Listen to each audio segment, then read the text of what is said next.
In April 1994, Hong Kong's infamous Kowloon Walled City was leveled once and for all. It was at one point considered the densest settlement in the world, overcrowded, lawless, and with poor living conditions.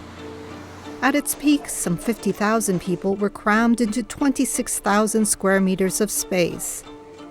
入邊咧冚唪唥都係嗰啲三不管啊、黑社會啊、有嫖賭飲蕩吹啊，係咪？咁啲人集合喺度嘅。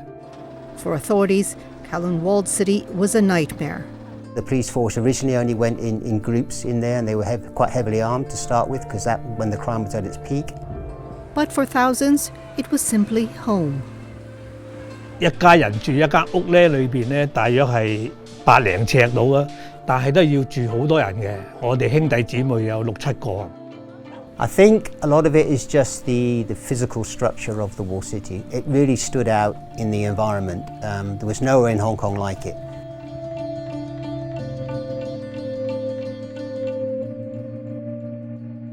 The history of the Kowloon Walled City dates back to China's Song dynasty, when it began as a small fort for imperial soldiers who controlled the salt trade. The site became increasingly important when the Chinese were facing invasion by the British, who held Hong Kong Island. So, a stone-walled garrison city with 6 watchtowers and 4 gates was constructed a few years later. By 1898, the British had leased the new territories for 99 years, after taking Kowloon in 1860 and Hong Kong Island in 1842. But the walled city became the only part of Hong Kong that China was unwilling to cede. 1 year later, the British announced their jurisdiction over the settlement and expelled Qing officials. But China never dropped its claim over it, and the sovereignty dispute remained unresolved, turning the place into a lawless enclave and a hotbed of criminal activity. It was dark and definitely dangerous, quite apart from the drugs and the corruption. It was dangerous because you couldn't see to walk down the streets. You might fall into the sewer and it all might burn at any moment. British missionary Jackie Pullinger started her ministry in the walled city in 1966. You couldn't technically arrest someone, so the police weren't supposed to go in. So somebody could commit a crime and then run into walled city, and the police were not supposed to chase them. The absence of effective administration and law enforcement allowed the walled city to grow organically, with buildings sprouting up haphazardly and without proper planning or regulation throughout the 20th century. Inside, 77 wells operated some 90 meters deep, with electric pumps delivering water to tanks on rooftops. From there, water was funneled down through narrow pipes to the homes. Rooftops were crowded with rubbish, such as television sets, broken furniture, and discarded mattresses, because the walled city lacked municipal services. Street-level shops were a mix of unlicensed dentists and doctors, market stalls, and cafes with little or no sanitation. There were always dentists who were not real dentists, as you know. They'd learnt from father, and father'd learnt from father. So one of the outside streets was always smiled at you because there were rows and rows and rows of shops selling dentures. Authorities installed 8 freshwater standpipes, one inside the city, the others outside its perimeter. There was no running water in the Kowloon Walled City. All that we could do at that time is to go to those public water stations. So my mom will take all the dirty laundries there. She will wash all the dirty clothes. And after that, she will wash her hair. Residents carried umbrellas to shield themselves from constantly dripping water pipes above the narrow alleys. There are no streets or roads. It's only very narrow alleyways in between buildings, which are built very close together. Very dark because the sunlight can't get down to those lower levels. Very wet. There was dripping air conditioners. The plumbing was through pipes above you, as was electricity, so it was often dripping in there. Open sort of channels of water. brothels and gambling dens operated with impunity.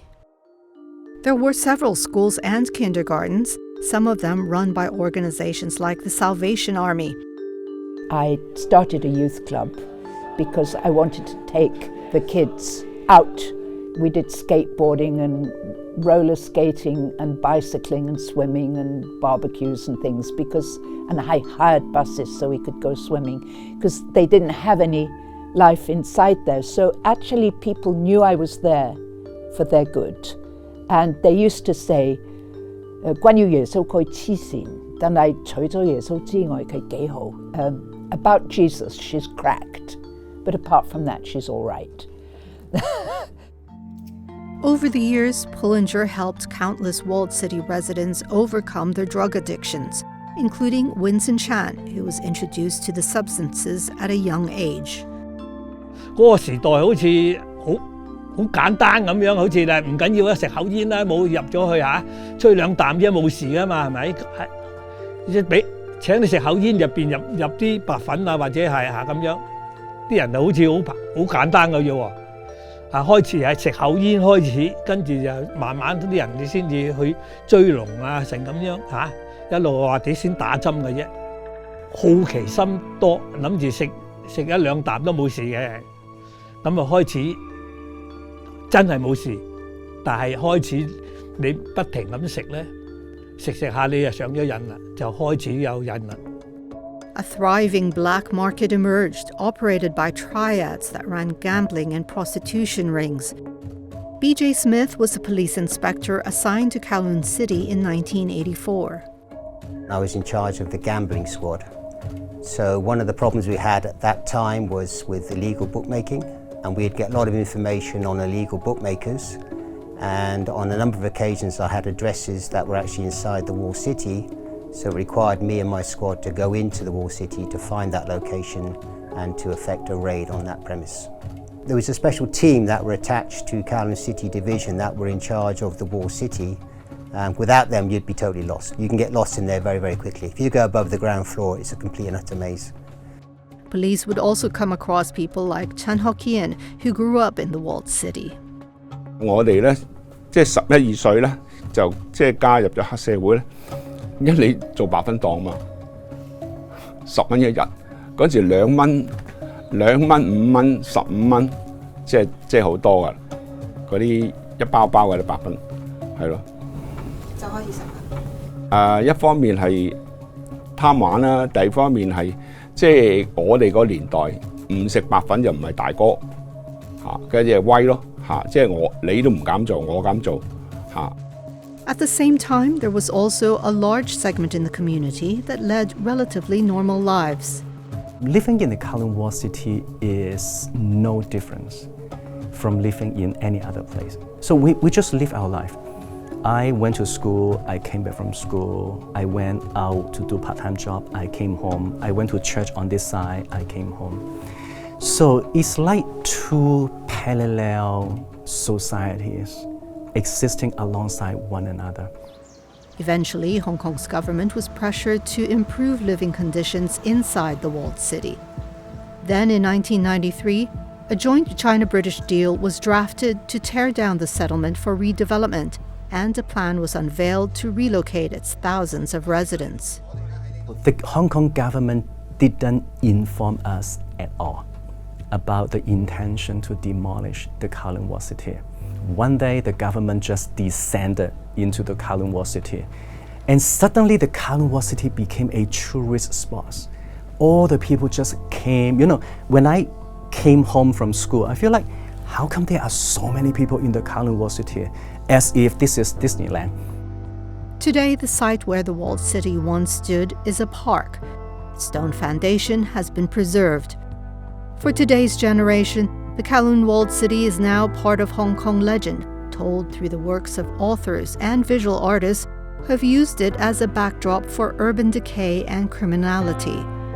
They include Jean-Claude Van Damme's 1988 film Bloodsport and Jackie Chan's 1993 movie Crime Story.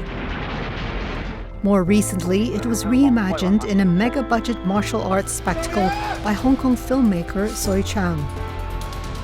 But 30 years after its demolition, the walled city remains part of Hong Kong's collective memory, especially among its former residents. 好多樣嘢成日會諗到咯，好深刻㗎啦，會對自己即係喺城寨嘅生命啊，一路長大到信耶穌點樣改變嚇，呢啲成日都會諗起喎。但係我哋會開心咯，開心係點解可以離開呢個地方？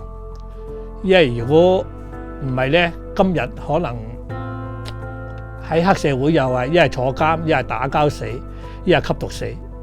你冇嗰度，我唔會有今日咯，係咪？但係你嗰度又係俾我經歷難嘅嘢噶嘛。但係喺呢啲難嘅嘢裏邊，如果冇咗佢，我又冇咗今日噶喎，係咪 Actually, for the following almost 10 years, from time to time, in my dream, I went back home. In my dream, I went back to the Kowloon Walled City. I hated the place, honestly, but it was home. It was the place that really shaped me and my character.